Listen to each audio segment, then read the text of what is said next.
რაც მე ბავშვობაში მქონდა ნანახი და ძალიან მძიმე ტრაუმით მოვდივარ დღემდე, მაგალითად მე მიყვარდა ერთი მამალი.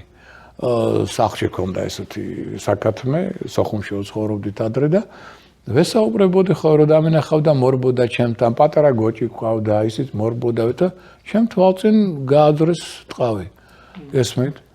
და როგორ ყვიროდა ეს გოჭი ხომ ახსოვდა მე ხო ვერ უშვილე. და მე ასტრონავტში მაგერჩები. შეგნეთ კი ვარ კურო, მაგრამ გარეგნობის ნიშანი და შიდაბუნების კიდე ერთი დამხმარე ნიშანი მაგერჩები. მე ეს ისე განვიცადე.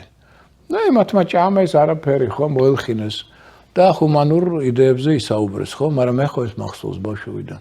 ხო არ და იმის მერე მე ხო ხორცს ვერ ჭამ საერთოდ. არა, როგორ გეკადრება, ჩემი საუკეთესო მეგობრები თვალწინ მომიკლეს. იმ ხორცს შევჭამ მე გამორიცხულია. და ამიტომ ძალიან ფაქიზი დამოკიდებულება მაქვს დღემდე ცხოველებისადმი. მაქსიმალურად ვეფერები მათ, ვესიყვარულები, იმიტომ რომ ის ურთიერთობა დღემდე მახსოვს. ამიტომ ესეთი რაღაცა თქვენ რომ გააკეთოთ ვერძის წინაშე ან მორილის წინაშე, პრობლემა არ არის.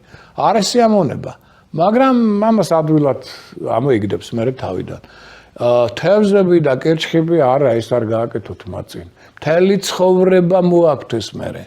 ეს მათი დარდია, იმიტომ რომ ძალიან ემოციური ნიშანია გესმით? ერთხელ კახეთში ნახე ესეთი რაღაცა, გაგიჟდნენ, რა დაგემართაო? ადამიანი აღარ ვიყავი. მე ვიქცევი რაღაც სხვა ადამიანი, რომელსაც შეიძლება იმის გამო ის ადამიანი შემომაკვდეს.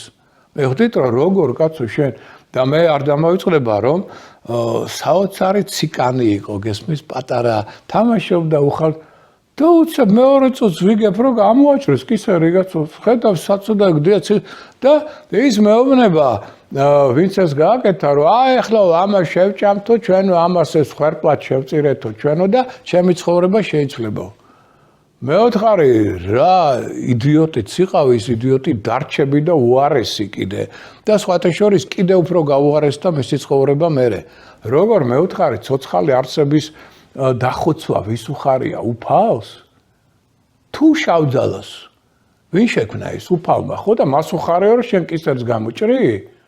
მერე დაიწყო ცოტა აზრზე მოსვლა ფიქრი ცხოვრების ბოლოს სისხლიანი შენაწერი უფლისადმი იყო მაცხოვარი. იმის მერე სისხლიანი შენაწერი ძველად თქმაში იყო ახალ თქმაში სისხლიანი შენაწერი ახლა ცხარი შევწირა არ არსებულია ქრისტიანულადაც მიუღებელი. ხომ არა გრძელდება ჩემო ბარბო გრძელდება ბოლო პერიოდამდე ეგერ ელიას მთაზე დედოფლის კაროში 2 აგვისტოს წაბრძანდით რა ეხლა კიდე ბოლოში კიდე ცოტა არა უშავს მაგრამ ადრე პირველად რო ჩავედი და რო დავინახე ის მთა მთლიანად იყო სისხლიანი წითელი იყო ცხერებს შეწირვისგან და ეს ხდებოდა 10-15 წლის წინ. არა, ახლა დარწმუნებული 2 აგვისტოს ეხლა იგივე ხო, ხო, ნუ ახლა ეს არ შეიძლება, ხო? ჰუმანიზმზე ვდებთ თავს, ხო? ჰუმანისტები ვართ, რას ქვია ჰუმანიზმი? ცხოველი აბა რა არის ბიჭო? უფლის საოცარი სიცოცხლით ახსოვს ის ციკანი როგორ თამაშობდა, როგორ დამოიწყდება მე ეს. სიცოცხლით სავსე იყო გამოაჭრეს ყელი, რატო რომ მე უკეთესად ვიცხოვრებო ამის მერე. რის გამო, კაცო, იმის სიკვდილის გამო? აი ესეთი აბსურდები უნდა დამთავრდეს ერთხელ და საბოლოოდ ჯერ კიდევ სოფლებში ეს ადგილებში ეს არის. ნუ ახლა ჩვენ ცოტა სხვა თემაზე გეხვეწები, რაც რეპლიკა თუ არ ვიცი რა ქვია, უფროსების დაუფიქრებელმა, გაუაზრებელმა საქციელმა შეიძლება ბავშვის გონება, შეგნება, ყველაფერი აი ეს თავდაყირა დააყენოს და შეცვალოს რადიკალურად და დაუნგრიოს ყველაფერი ადამიანური. მაგიტომ მართლა შობლებს ძალიან ბევრ რაღაცას ბავშვის თანდასწრებით მithumetes დაფიქრება. და იმიტომ ვაკეთებთ მამების დროს ლადო რომ ზუსტად აი ესეთ საკითხებზე ვისაუბროთ. მე იცი რა, მე ვუკვირთ ეს ბავშვი რატო გაიზარდა ესეთი.